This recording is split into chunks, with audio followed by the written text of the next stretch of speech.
Hi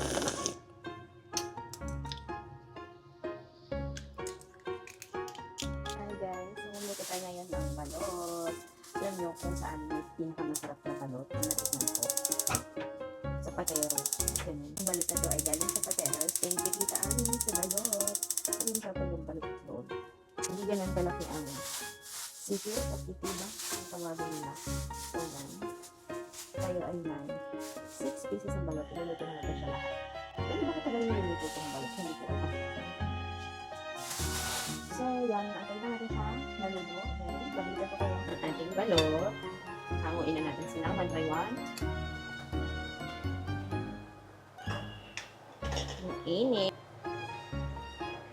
Yan. Oh!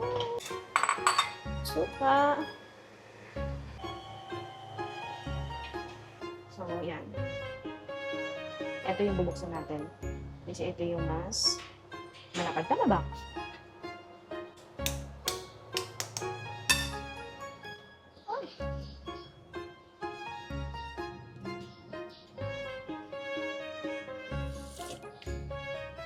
Sarap. Guys, ay galing sa Pateros. Alam niyo, sa Pateros talaga ang pinakamasarap na balot ever na na-try ko. Tumira kasi kami sa Pateros for 1 year. Sarap. Lagyan ng suka.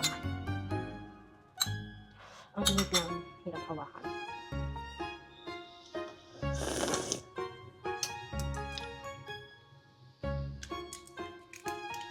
So, yan siya guys. Ay! Maganda ng sarap dito. Yan, buo ko na ng suka. Hindi ako naglalagay ng asin eh. Suka, diretso suka talaga. So, yan.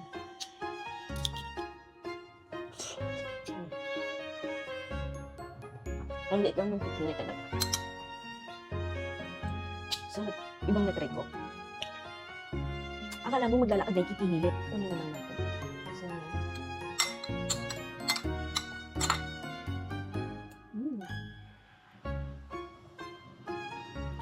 yum!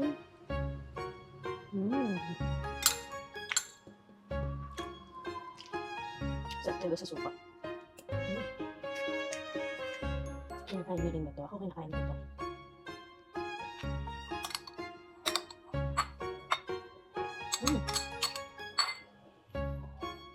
So that's it for today's video. Bye!